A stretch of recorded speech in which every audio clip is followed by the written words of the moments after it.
Janata garage చిత్ర విజయంతో మంచి జోష్ మీద ఉన్న జూనియర్ ఎన్టీఆర్ మరో ప్రయోగానికి సిద్ధమవుతున్నట్లు ఫిలిం నగర్లో రూమర్ వైరల్గా మారింది. యువ హీరోల్లో ఎవరు అటెంప్ట్ చేయని విధంగా త్రిపాత్రాభినయం చేస్తున్నట్టు ఒక వార్త ఫిలిం సర్కిల్లో జోరుగా ప్రచారం అవుతున్నది. మూడు పాత్రల్లో ఒకటి పవర్ఫుల్ విలనిజాన్ని ప్రదర్శించే క్యారెక్టర్ ఒకటని చెప్పుకుంటున్నారు. ఎన్టీఆర్ కని విని ఎరుగని ప్రయోగం చేయబోతున్నాడా? తన సినిమాల్లో తానే విలన్గా కనిపించబోతున్నాడా? అవుననే అంటున్నాయి టాలీవుడ్ వర్గాలు.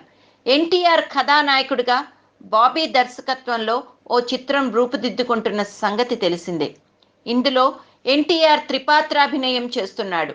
అందులో ఓ పాత్ర పూర్తి నెగిటివ్ షేడ్లో ఉండబోతోందట. అంటే తన సినిమాల్లో తానే విలన్ అన్నమాట. టెంపర్ సినిమాలో కాస్త నెగిటివ్ ఛాయలున్న పాత్రని పోషించాడు ఎన్టీఆర్. ఆ పాత్ర ఎన్టీఆర్లో నటుడిని కొత్త కోణంలో చూపించింది.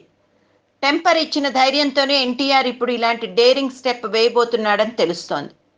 ఈ చిత్రానికి జై లవకుశ అన్న పేరును పరిశీలిస్తున్నారట. జై, లవ, కుశ అనే ముగ్గురు అన్నదమ్ముల మధ్య జరిగే కథ ఇది. మరి విలన్గా ఈ ముగ్గురులో ఎవరు కనిపించనున్నారో తెలియాల్సి ఉంది. ఫిబ్రవరి 11న ఈ సినిమా షూటింగ్ ప్రారంభం కానుంది. ఇందులో ముగ్గురు కథానాయకులు ఉంటారు. వారెవరన్నది త్వరలో తెలుస్తుంది. సంగీత దర్శకుడుగా దేవిశ్రీ ప్రసాద్కి బాధ్యతలు అప్పగించినట్లు సమాచారం. అదుర్స్ చిత్రంలో మాదిరిగా ఆచారి పాత్రను, మరో పవర్ఫుల్ పోలీస్ ఆఫీసర్ రోల్ను కూడా జూనియర్ ఎన్టీఆర్ పోషిస్తున్నట్టు సమాచారం.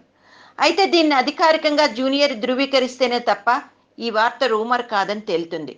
అప్పటి వరకు అభిమానులు వేచి చూడాల్సిందే అని ఇండస్ట్రీ వర్గాలు అంటున్నారు.